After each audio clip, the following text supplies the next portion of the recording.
Hi friends, welcome back to our channel coding next. ఈరోజు మనం పైథాన్లో డిఫరెంట్ టైప్స్ ఆఫ్ ఆపరేటర్స్ గురించి చూద్దాం. ఆపరేటర్ అంటే ఏం లేదు, 10 ఉంది, 10 ప్లస్ 20 చేశాను. ఇది ఏంటంటే 10 ప్లస్ 20 అనేది ఒక ఆపరేషన్. ఓకే, 10ని 20ని మనం ఏమంటామంటే ఆపరాండ్స్. అంటే ఆపరేషన్ అనేది వీటి మీద జరుగుతుంది. అసలు ఆపరేషన్ ఏం చేస్తుంది? ఇది చేస్తుంది. ఓకే, దీన్ని మనం ఆపరేటర్ అంటాం. ఇలా ఏదైనా రెండు వాల్యూస్ కానీ వేరియబుల్స్ కానీ మధ్యలో మనం ఏదైనా ఆపరేషన్ చేయడానికి వాడే దేన్నైనా సరే మనం ఆపరేటర్ అని పిలుస్తాం. అలా పైథాన్లో ఏమేమి ఆపరేటర్స్ ఉన్నాయో చూద్దాం. First of all, arithmetic operators. ఇది మనకు తెలిసింది కదా. అర్థమెటిక్ ఆపరేటర్స్ ఏముంటాయి? Plus, minus, multiplication, division, floor division, modulo division. ఇది పర్సంటేజ్, ఎక్స్పోనెంట్స్కి 2 స్టార్స్ పెడతాం. ఇప్పుడు మనకి ఎడిషన్ తెలుసు, సబ్ట్రాక్షన్ తెలుసు, మల్టిప్లికేషన్ తెలుసు. ఇదేంటి? దీనికి డిఫరెన్స్ ఏంటి చెప్తా. ఫర్ ఎగ్జాంపుల్ ఇప్పుడు నేను 25ని 10తో డివైడ్ చేద్దాం అనుకున్నా. ఓకేనా? 10 2 is 20, 5 రిమైండర్ వచ్చింది కదా. ఇక్కడ మనం డాట్ పెట్టుకుంటాం. 50, 10 5 is 50, 0. ఓకే, సో ఇది ఉంది కదా. మీరు నార్మల్ డివిజన్ చేసినప్పుడు మీకు ఏదైనా డెసిమల్ వాల్యూస్ వస్తే ఆ డెసిమల్ వాల్యూస్ కూడా రిటర్న్ చేస్తాం. ఓకేనా? అంటే ఇప్పుడు 25/10 వాల్యూ వచ్చేసి 2.5. ఓకే, మరి ఫ్లోర్ డివిజన్ ఏంటి? అసలు ఫ్లోర్ డివిజన్ అంటే ఏంటి మీకు తెలిసే ఉంటుంది మోస్ట్లీ. ఏంటి? ఇప్పుడు 2.5 ఉందనుకోండి, దీనికి ఫ్లోర్ సీల్ అని 2 ఉంటాయి. ఓకేనా? మ్యాథ్స్లో ఫ్లోర్ సీల్ అని 2 ఉంటాయి. జస్ట్ ఇప్పుడు మన రూమ్లో ఉన్నాం, రూమ్కి సీలింగ్ ఒకటి, ఫ్లోర్ ఒకటి ఉంటాయి కదా. అలా దీనికి ఫ్లోర్ ఏంటంటే దీని కింద వాల్యూ, దీని కింద నియరెస్ట్ ఇంటీజర్ ఏంటి? 2. సీల్ ఏంటి? దీనికి పై వాల్యూ, దీనిపైన నియరెస్ట్ ఇంటీజర్ 3. ఇప్పుడు నేను ఫ్లోర్ డివిజన్ చేశాను 25 and 10తో. అప్పుడేమవుతుంది? ఫ్లోర్ డివిజన్ చేస్తే మనకు వచ్చిన వాల్యూ ఉంటుంది కదా 2.5, దీనికి మనం ఫ్లోర్ అప్లై చేస్తాం. అప్పుడు ఎంత అవుతుంది? 2.5 కాస్త 2 అవుతుంది. ఓకేనా? అంతే, సింపుల్. 25ని 10తో ఫ్లోర్ డివిజన్ చేస్తే ఏమొస్తుంది? 2 వస్తుంది. సో ఇది. ఓకేనా? మరి మాడ్యులో డివిజన్ ఏంటి? మాడ్యులో డివిజన్ అంటే ఏంటంటే ఇది ఇంకా ఇంట్రెస్టింగ్గా ఉంటుంది. సో ఈ 2 ఉన్నాయి కదా, ఈ రెండిట్లో మనం దేన్ని అబ్జర్వ్ చేస్తాం? ఈ కోషన్ని అబ్జర్వ్ చేస్తాం. కానీ మాడ్యులో డివిజన్లో ఏం చేస్తామంటే రిమైండర్ని అబ్జర్వ్ చేస్తాం. ఓకేనా? ఇక్కడ రిమైండర్ ఇది కాదు యాక్చువల్గా, రిమైండర్ 5. ఓకేనా? రిమైండర్ని అబ్జర్వ్ చేస్తాం. ఇప్పుడు మాడ్యులో డివిజన్ చేస్తాం. 25/10. 25/10 అంత 10 2 is 20. అంతే, ఇంక క్యాలిక్యులేషన్ ఉండవు. ఈ డివిజన్ చేసినప్పుడు రిమైండర్ ఎంత వచ్చింది? 5 వచ్చింది. So 25% 10, 25 modulo division by 10 equal to 5. అంతే, సింపుల్. సో ఈ నార్మల్ డివిజన్ అంటే ఫ్లోట్ వాల్యూతో సహా వస్తుంది, డెసిమల్స్తో సహా వస్తుంది. ఫ్లోర్ డివిజన్ అంటే వచ్చిన వాల్యూకి, అంటే వచ్చిన కోషన్కి ఫ్లోర్ కట్టి మనకు వస్తుంది, రిటర్న్ చేస్తుంది. మాడ్యులో డివిజన్ అంటే రిమైండర్ వస్తుంది. For example 25/5. Okay, 5 5 is 25, 0. అంతే. మాడ్యులో డివిజన్ అంతా 25 మాడ్యులో డివిజన్ 5 అంటే ఈక్వల్ టు 0. ఆన్సర్ అది. ఓకే, ఇవి అర్థమెటిక్ ఆపరేటర్స్. నెక్స్ట్ ఇప్పుడు రిలేషనల్ ఆపరేటర్. రిలేషన్ అంటే ఏంటి? 2 ఆపరెంట్స్కి మధ్యలో రిలేషన్. ఓకేనా? 10కి 20కి మధ్యన రిలేషన్ ఏంటి? 10 20 కంటే చిన్నది. ఓకే, 20కి 10కి రిలేషన్ ఏంటి? 20కి 10కి, 20 10 కంటే పెద్దది. ఓకే, 20కి 20కి రిలేషన్ ఏంటి? 20 equal to 20. Double equal to దేనికంటే ఇప్పుడు ఏ ఈక్వల్ టు బి అని రాసాం అనుకోండి, బి ఏలోకి అసైన్ అవుతుంది. కానీ ఏ ఈక్వల్ టు బి అని రాసాం అనుకోండి, ఈ రెండు ఈక్వల్ కాదా అని చూసి మనకు ఒక వాల్యూ వస్తుంది. ఈక్వల్ అయితే ట్రూ అని, కాకపోతే ఫాల్స్. అంతే. ఓకేనా? అందుకని డబుల్ ఈక్వల్ టు. ఓకే. ఈ 20కి 20కి మధ్యలో ఈక్వల్ టు ఒకటే ఉండదు. 20 maybe greater than equal to 20. Okay. అంటే మ్యాథమెటికల్గా కాదు, 20 ఈక్వల్ టు 20. కాకపోతే ఏకి బీకి రిలేషన్ ఏమవ్వచ్చు? పాసిబుల్ రిలేషన్స్ ఏంటి? ఏకి బీకి గ్రేటర్ దాన్ అవ్వచ్చు, లెస్ దాన్ అవ్వచ్చు, రెండు ఈక్వల్ అవ్వచ్చు, లేకపోతే A greater than equal to B అవ్వచ్చు, లేదా A less than equal to B అవ్వచ్చు, ఇంకొకటి A not equal to B. ఓకేనా? ఈ సింబల్ నాట్ అంటే అది ట్రూ అయితే ఫాల్స్ చేస్తుంది, ఫాల్స్ అయితే ట్రూ చేస్తుంది. ఇవి different types of relational operators. ఇప్పుడు నేను ప్రింట్ 10 గ్రేటర్ దెన్ 20 అని ఇచ్చాను. అవుట్పుట్ ఏమొస్తుందంటే ఫాల్స్ వస్తుంది, బూలియన్ వస్తుంది అవుట్పుట్. ఓకేనా? అంతే, సింపుల్. నెక్స్ట్ వచ్చేసి అసైన్మెంట్ ఆపరేటర్స్. అసైన్మెంట్ చేయడానికి అంటే ఏలోకి బి నేను అసైన్ చేయాలంటే ఏం చేయాలి? మధ్యలో ఈక్వల్ టు పెట్టాలి, అంతే. సో ఈక్వల్ టు అనేది ఒక అసైన్మెంట్ ఆపరేటర్. సో దీంట్లో ఆపరేటర్స్ ఉంటాయి పైథాన్లో. ఎలాగా? A equal to A plus B రాయాలనుకోండి. ఓకేనా? ఏని బీని కలిపి దాన్ని నేను ఏలో స్టోర్ చేయాలనుకోండి. దానికి నేను ఇలా రాయొచ్చు, ఏ ఈక్వల్ టు ఏ ప్లస్ బిని. దీనికి ఇంకొక ఫామ్ ఉండదు, ఇంకొకలా రాయొచ్చు. ఎలాగంటే ఏ ప్లస్ ఈక్వల్ టు బి. ఓకేనా? అంటే ఏ ఏని బీని కలిపి దాన్ని నేను మళ్ళీ ఏలోని స్టోర్ చేస్తాను. ఇది దీనికి షార్ట్ హ్యాండ్ అన్నట్టు. ఓకేనా? ఈ ఆపరేటర్ అందుకు పనిచేస్తుంది. ఈ రెండింటిని కలిపి నేను మళ్ళీ దాన్ని ఎల్హెచ్ఎస్లో పెట్టడానికి ఈ ఆపరేటర్ పనిచేస్తుంది. ఇప్పుడు A equal to A minus B అయితే దాన్ని నేను ఎలా రాసుకోవచ్చు? A minus equal to B.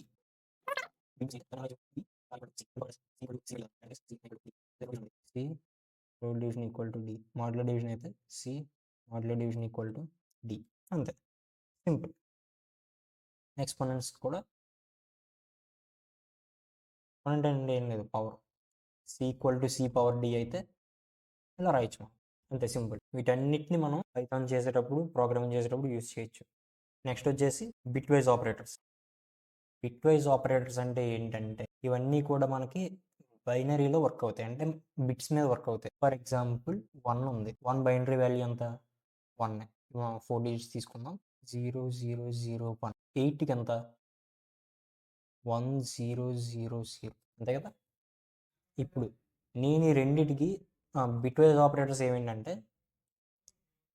ఇది ఒకటి, ఇది బిట్ వైజ్ అండ్ ఇది ఇది పైప్ సింబల్. ఓకేనా? అంటే మీ కీబోర్డ్లో వర్టికల్ లైన్ ఒకటి ఉంటుంది, ఈ సింబల్. ఇది బిట్ వైజ్ ఆర్. ఓకే, ఇది bit wise sir. EC students ఎవరు ఉంటే మీ అందరికీ బాగా తెలుస్తుంది. ఓకే, ఇది బిట్ వైజ్ వన్స్ కాంప్లిమెంట్. మీరు బిట్ వైజ్ ఆపరేటర్స్ అనేది చాలా తక్కువ వాడతారు, మిగిలిన వాటితో పోలిస్తే ఇవే అన్నిటికంటే తక్కువ వాడతారు. ఇప్పుడు దీన్ని లెఫ్ట్ షిఫ్ట్ అంటారు, బిట్ వైజ్ లెఫ్ట్ షిఫ్ట్. దీన్ని right shift, bit wise right shift. అన్నీ ఎక్స్ప్లెయిన్ చేయాలి, ఇప్పుడు చేస్తా, చూద్దాం. దీన్ని మనం అండ కడుతున్నాం ఈ రెండిటికి. మీకు ఒకవేళ ఇవి ఏం తెలియకపోతే కనుక సరే చెప్తా. ఈ బైనరీ సిస్టమ్ ఎలా వర్క్ అవుతుంది? ఇవి ఉన్నాయి కదా, ఇది 2 పవర్ 0, ఇది 2 పవర్ 1, ఇది 2 స్క్వేర్, ఇది 2 క్యూబ్, అలా వర్క్ అవుతుంది. నాకు 13 కావాలి వాల్యూ. నేను దాని బైనరీ ఫార్మ్లో నేను మార్చాలి. ఓకే, అన్ని జీరోస్ పెట్టుకోండి ఫస్ట్. అలా మార్చాలంటే ఏం చేయాలి? ఓకే, జస్ట్ ఇవి చాలు, ఇన్ని కూడా అక్కర్లే. ఓకే, ఇది ఏంటంటే 2 పవర్ 0, అన్నిటి కూడా 2 పవర్స్లో ఉంటుంది. 2 పవర్ 1, ఇది 2 స్క్వేర్, ఇది 2 క్యూబ్, ఇది 2 పవర్ 4, 2 పవర్ 5. ఓకే, సో ఈ బిట్ కనుక 1 అయితే ఓకే, ఈ ప్లేస్లో ఒక 1 యాడ్ అవుతుంది. ఈ బిట్ 1 అయితే ఈ ప్లేస్లో 2 యాడ్ అవుతుంది. ఇది 1 అయితే ఈ ప్లేస్లో 4, ఇది 1 అయితే ఈ ప్లేస్లో 8, ఇది 1 అయితే ఈ ప్లేస్లో 16, ఇది 1 అయితే ఈ ప్లేస్లో 32. ఇవన్నీ 1లో అయితే ఇవన్నీ యాడ్ అవుతాయి. ఓకే, 32 + 16 + 8 + 4 + 2 + 1, అది. ఓకేనా? ఇవన్నీ 1s అయితే ఇవన్నీ కలిసి యాడ్ అవుతాయి. ఇప్పుడు మనకేం కావాలి? మనకి 13 కావాలి. 13 కావాలని నేను ఏమేమి 1 చేయాలి? ఓకే. 13కి నియరెస్ట్ వాల్యూ ఏంటి? ఇక్కడ రాస్తా. 1, 2, 4, 8, 16, 32. 13కి నియరెస్ట్ వాల్యూ ఏంటి? 8. ఓకే. సో నేను 8 రాసా. ఎందుకంటే 16 పెద్దది కదా! సో నేను మ్యాక్సిమం 1 చేయగలిగింది దీన్నే. ఓకే. ఇప్పుడు నాకు 8 వచ్చేసింది. 13 - 8 ఎంత? ఇంకా నాకు 5 కావాలి. ఓకే. 5 ఎక్కడి నుంచి వస్తాయి? దాని తర్వాత పెద్ద వాల్యూ ఏంటి? 8 తర్వాత 4. 4 5 కంటే చిన్నదే కదా! సో నేను 4ని పెట్టుకుంటా. ఓకేనా? 5 - 4 = 1. ఇప్పుడు నాకు 1 కావాలి. సింపుల్‌గా దీన్ని సెట్ చేసుకుంటా. అదే 1 కింద మార్చడం అంటే సెట్ అంటారు. 0 కింద మార్చడం అంటే అన్‌సెట్ అంటారు. ఇక్కడ 0 ఉంది కాబట్టి 0. సో, 13కి బైనరీ వాల్యూ ఎంతంటే 1101. సో, బైనరీ నంబర్స్ ఎలా వస్తాయి? 3కి సెప్ నేనేమన్నా ఆపరేషన్స్ చేయాలి. ఓకేనా? 3కి ఎంత వస్తుందంటే 11 వస్తుంది. 0000. 7కి ఎంత వస్తుందంటే 111. 0311 వస్తుంది. ఓకేనా? 4 + 2 6 + 1 7. ఇది 2 + 1 3. ఇప్పుడు ఈ రెండిటికి నేను అండ్ కడతా. అండ్ అంటే ఏంటంటే రెండిట్లోనూ 1 ఎక్కడ ఉందో ఇక్కడ 1 అక్కడ వస్తుంది. ఓకేనా? రెండు చోట్ల ఉండాలి. 1 1 1 ఉంది కాబట్టి 1 1 1 1 ఉంది కాబట్టి 1 1 0 రెండు వేరు వేరు కదా! ఇక్కడ 0 వస్తుంది. ఇది 0 0 0 0 కాబట్టి 0. సో, దీని అవుట్‌పుట్ ఎంత? 3. 3కి 7కి అండ్ వాల్యూ 3. ఆర్ ఆర్ అంటే రెండిట్లో ఏదో ఒక దాంట్లో 1 ఉన్నా పర్లేదు. ఓకేనా? అప్పుడెంత? 1 దీంట్లో ఉంటుంది. దీంట్లో ఉంటుంది. 0 1 1 1. ఎక్స్‌ఆర్ అంటే ఎక్స్‌క్లూజివ్‌లీ ఆర్. ఎక్స్‌క్లూజివ్‌గా ఆర్ ఉండాలి. అంటే రెండిట్లో ఏదో ఒక దాంట్లో ఉండాలి. అలా దేంట్లో ఉంది? దీంట్లో ఒక్క దాంట్లో ఉంది. సో, దీని ఒక్కదాన్నే సెట్ చేస్తాను. ఇది 7 అవుతుంది. ఇది 4 అవుతుంది. ఇంకోటేంటి? Ones complement. వన్స్ కాంప్లిమెంట్ గురించి మీరే రిసర్చ్ చేయండి.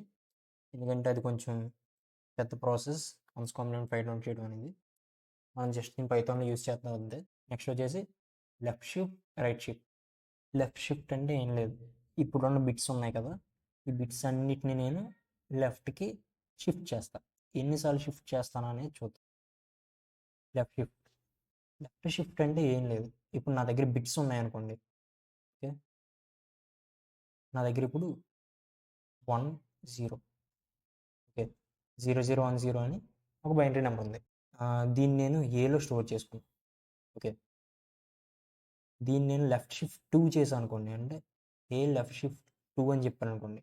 ఈ 0 2 ప్లేసెస్ ముందుకెళ్తుంది. ఈ 0 2 ప్లేసెస్ ముందుకెళ్తుంది. ఈ 1 2 ప్లేసెస్ ముందుకెళ్తుంది. ఈ 0 2 ప్లేసెస్ ముందుకెళ్తుంది. ప్రతి బిట్ కూడా 2 ప్లేసెస్ ముందుకెళ్తుంది. అప్పుడు ఎంత అవుతుంది ఇది? ఈ జీరోస్ మారడం పెద్ద డిఫరెన్స్ ఉండదు మనకి. 1 ఒకటి మారుతుంది కదా ఇక్కడ. కూడా మారుతాయి. ఏ ఈక్వల్ టు 1 2 సార్లు అటు వెళ్తుంది. 1 0 0 0. అంటే ఈ 0 ఇక్కడికి వస్తుంది కదా! ఈ 2 ఎంప్టీగా ఉంటాయి కదా! అక్కడ కూడా జీరోసే వస్తాయి ఇప్పుడు. ఓకే. 1 0 0 0. ఇది ఎంత వాల్యూ? 2. ఓకేనా? నేను ఇప్పుడు ఏమైనా చేయాలంటే ఏ ఈక్వల్ టు 2 అని ఇచ్చా. Print A left shift of 2 అని ఇచ్చా. అప్పుడు ఏమొస్తుంది? 2 సార్లు లెఫ్ట్‌కి వెళ్తుంది. ఇప్పుడు ఆన్సర్ ఎంత? 8. ఓకే. అలాగే రైట్ షిఫ్ట్ అనుకోండి. 8 ఉంది. 8కి రైట్ షిఫ్ట్ 2. అప్పుడు 1 0 0 0 కాస్త 0 0 1 0 అవుతుంది. అప్పుడెంత? 2 వస్తుంది ఆన్సర్. సో, ఈ లెఫ్ట్ షిఫ్ట్‌కి, రైట్ షిఫ్ట్‌కి ఒక మంచి అప్లికేషన్ ఉంది ఇంపార్టెన్స్. ఏంటంటే మీరక్కడ అబ్జర్వ్ చేశారు కదా! 2ని నేను 2 సార్లు లెఫ్ట్ షిఫ్ట్ చేస్తే నాకేమొచ్చింది? 8 వచ్చింది. అవునా?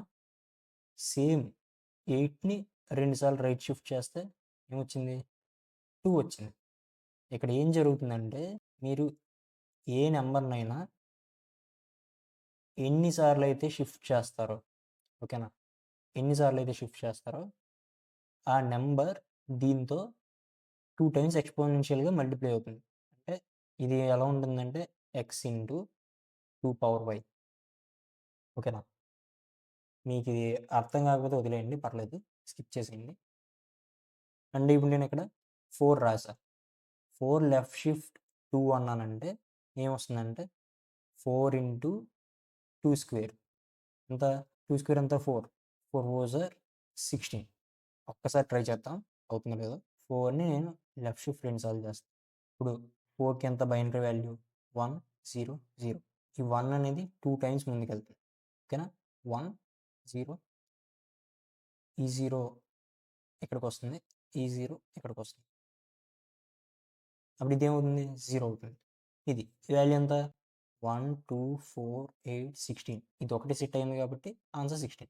అంతే సింపుల్. రైట్ షిఫ్ట్ కూడా అలాగే వర్క్ అవుతుంది. మనం ఏం చేద్దాం అంటే ఎక్కడ దాకా జరిగిందని మనం స్పైడర్లో ఒకసారి ఎగ్జిక్యూట్ చేద్దాం. ప్రింట్ 25/10 ఎంత వస్తుంది? 2.5. ప్రింట్ 25 లో డివిజన్ చేస్తా ఎంత? 2 వచ్చింది. ఇప్పుడు నేను 25 మోడ్లో డివిజన్ చేస్తా. 25 మోడ్లో డివిజన్ 10 ఎంత వస్తుంది? 5. అంతే, రిమైండర్ 5 కదా. అది అథమెటిక్ ఆపరేటర్స్ అయిపోయి ఇప్పుడు రిలేషనల్ ఆపరేటర్స్ ఏంటి? ప్రింట్ 10 greater than 20 ఏమొస్తుంది అక్కడ? ఫాల్స్. అంతే. ప్రింట్ 20 greater than 20 ఇది ఫాల్స్, ఎందుకంటే 20 ఈక్వల్ టు 20 ఇది ట్రూ. అంతే సింపుల్. నెక్స్ట్ ఏంటి? Assignment operators. a equal to 5, b equal to 10, a plus equal to b. Print a ఎంత? 15. ఓకేనా? ఏలో ఏమైంది? ఏని బీని యాడ్ చేసిన వాల్యూ స్టోర్ అయింది. అంతే. ఇప్పుడు నేను అర్న్ చేస్తా. అదే బిట్ వైజ్ ఆపరేటర్స్. ఇంకా అవన్నీ సింపులే కదా, మీకు అర్థమైనట్టే కదా అవన్నీ. ఇప్పుడు a equal to 3, b equal to 7, print a and b 3. అంతే. Print a or b 7, a XOR b 4. అంతే సింపుల్. ఇప్పుడు లెఫ్ట్ షిఫ్ట్ రైట్ షిఫ్ట్ కూడా చూద్దాం. a equal to 2, b equal to 8 అన్నాం. Okay. Print a left shift 2 times left shift చేస్తున్నాం 8. Okay. Print a right shift 2 times right shift చేస్తున్నా. ఇప్పుడు 2లో 1 0 అని వాల్యూ ఉంటుంది కదా, దాన్ని నేను రైట్ షిఫ్ట్ చేసినప్పుడు 1 అనేది 2 టైమ్స్ రైట్ సైడ్కి వెళ్ళిపోతుంది. సో 1 అనేది డిసపేర్ అయిపోయి దాని ప్లేస్లో 0 వస్తుంది. ఓకేనా? సో 2ని రైట్ షిఫ్ట్ చేస్తే దాని వాల్యూ 0, 8ని రైట్ షిఫ్ట్ చేస్తే దాని వాల్యూ 2, 4ని లెఫ్ట్ షిఫ్ట్ చేస్తే. సో ఇలా బిట్వైజ్ ఆపరేటర్స్ కూడా అయిపోయి. ఇప్పుడు నెక్స్ట్ ఆపరేటర్స్, ఇవి కొంచెం ఇంట్రెస్టింగ్ ఉంటాయి. ఈ ఆపరేటర్స్ ఏంటంటే లాజికల్ ఆపరేటర్స్. అంతే. అవేమిటి? And, or, not, 3. సో ఇవి కూడా బిట్ వైజ్లో అండ్ ఆర్ నాట్ ఉంటాయి కదా, ఆల్మోస్ట్ అలాగే ఉంటాయి. ఓకే. ఈ అండ్ ఏంటంటే మీరు ఏదన్నా 2 కండిషన్స్ ఉన్నాయి, కండిషన్ 1, కండిషన్ 2. ఓకే. ఈ 2 కండిషన్లు కూడా ట్రూ కానీ ఫాల్స్ కానీ అవ్వచ్చు. ఓకే. మీరు ఈ రెండింటిని యూజ్ చేసుకొని మీకు అవుట్పుట్ ఒకటి కావాలి. ఎలాగంటే ఈ అండ్ ఏం చేస్తుందంటే అప్పుడు ఒకవేళ 2 ట్రూ అయితేనే మనకి ట్రూ ఇస్తుంది. ఓకేనా? ఈ స్టేట్మెంట్ ఏం రిటర్న్ చేస్తుందంటే మధ్యలో అండ్ ఉంది కాబట్టి ఈ 2 కండిషన్స్ ట్రూ అయితేనే నా అవుట్పుట్ ట్రూ. ఓకే. ఆర్ ఏం చేస్తుందంటే మీరు ఆర్ పెడితే 2 కండిషన్లో ఏ ఒక్క ట్రూ అయినా సరే మన అవుట్పుట్ ట్రూ. ఓకే. లేకపోతే ఫాల్సే. రెండు ఫాల్స్ అనుకోండి, ఆర్ పెట్టినప్పుడు ఫాల్స్, రెండిట్లో ఏ ఒక్కటి ఫాల్స్ అయినా అండ్ పెట్టినప్పుడు ఫాల్స్ వస్తుంది. నాట్ ఏంటంటే నాట్ ఏం చేస్తుందంటే ట్రూ అయితే ఫాల్స్ చేస్తుంది, ఫాల్స్ అయితే ట్రూ చేస్తుంది. ఓకేనా? ఇప్పుడు ఈ 2 కండిషన్లో ఫాల్స్ అయితేనే అని పెట్టాలనుకోండి, అప్పుడు ఏం చేస్తాం? ముందు 2 ట్రూ అవుతున్నాయి లేదో చూస్తాం, కండిషన్ 1 అండ్ కండిషన్ 2. సో ఇలా అనిపెట్టాం కదా, ఈ 2 కండిషన్ డిపెండ్ చేసుకొని దీని ముందు మనం నాట్ పెడతాం. ఓకేనా? ఇప్పుడు ఇది ఈ రెండింటి వాల్యూ ఏదైతే ట్రూ అయితే ట్రూ, ఫాల్స్ అయితే ఫాల్స్, దానికి నేను నాట్ అప్లై చేస్తాను. అప్పుడు ఏంటి? ట్రూ అయితే ఫాల్స్ వస్తుంది, ఫాల్స్ అయితే ట్రూ వస్తుంది. ఓకే. సింపుల్గా true and true equal to true వస్తుంది. Okay. True and false equal to false. False and true equal to false. False and false equal to false. Or కలపాలి. ఆర్కి reverse ఉంటుంది. ఓకేనా? Or ఉందనుకోండి, true or true equal to true. రెండిట్లో ఏ ఒక్కటి true వచ్చినా వస్తుంది. రెండిట్లో ఏ ఒక్కటి ఫాల్స్ వచ్చినా సరే ట్రూ వస్తుంది. రెండు ఫాల్స్ వస్తే మాత్రం మన అవుట్పుట్ ఫాల్స్. నాట్ అలా కాదు. నాట్ అలాగా, నాట్ ట్రూ అయితే ఫాల్స్ వస్తుంది, ఫాల్స్ అయితే ట్రూ వస్తుంది. అంతే, సింపుల్. నెక్స్ట్ ఇంకోటి ఏంటంటే మెంబర్షిప్ ఆపరేటర్స్. ఓకేనా?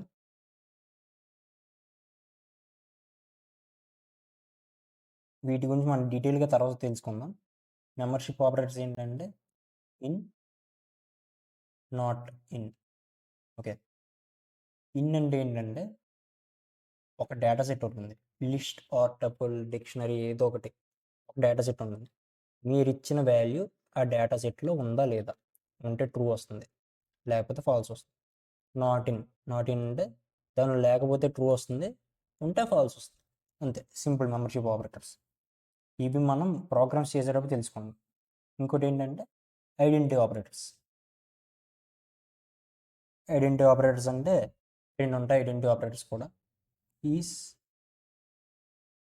Is not. ఇప్పుడు ఎక్స్ ఈక్వల్ టు 10 అని రాశారు, వై ఈక్వల్ టు 20 అని రాశారు. ఇందుకే ఇక్కడ ఎక్స్ ఏంటి, 10 అనే వాల్యూ కలిగిన ఒక వేరియబుల్, ఒక ఆబ్జెక్ట్. ఓకే, వై అంటే 20 అనే వాల్యూ కలిగిన ఒక వేరియబుల్, అదొక ఆబ్జెక్ట్. ఈ రెండింటికి కూడా రెండు డిఫరెంట్ అడ్రస్లు ఉంటాయి. ఓకేనా? రెండు డిఫరెంట్ అడ్రస్సెస్ ఉంటాయి. దీనికి అడ్రస్ 1 అనుకుందాం, దీనికి అడ్రస్ 2 అనుకుందాం. ఓకే, ఈ ఈజ్ అంటే ఏంటంటే మీరు కంపేర్ చేసినప్పుడు ఎక్స్ ఈజ్ వై ఇలా రాశారనుకోండి, ఎక్స్ యొక్క అడ్రస్, వై యొక్క అడ్రస్ రెండు సేమ్ అయితే మీ వాల్యూ, మీ అవుట్పుట్ ట్రూ వస్తుంది. ఓకే, కాకపోతే అవ్వకపోతే ఫాల్స్ వస్తుంది. ఈజ్ నాట్ కూడా అంతే, ఎక్స్ ఈజ్ నాట్ వై రెండిటి యొక్క అడ్రస్లు ఒకటి కాకపోతే మనకు ట్రూ వస్తుంది, ఈజ్ నాట్. ఒకటైతే ఫాల్స్ వస్తుంది. అంతే, సింపుల్. మనం ఫాస్ట్గా వీటి ఎగ్జాంపుల్స్ చూద్దాం. ఏమేమి డిస్కస్ చేసుకున్నాం, లాజికల్ ఆపరేటర్స్ కదా. వెయిట్, కండిషన్ పెడదాం. కండిషన్ 1 ఈక్వల్ టు, దీంట్లో రెండు కండిషన్లు ఉంటాయి, ఒకటి అండ్ ఇది. నెక్స్ట్ ఇది ఏంటంటే 10 లెస్ దాన్ 20. సెకండ్ ఏంటంటే 10 greater than equal to 8. Print చేస్తాం. Print condition 1.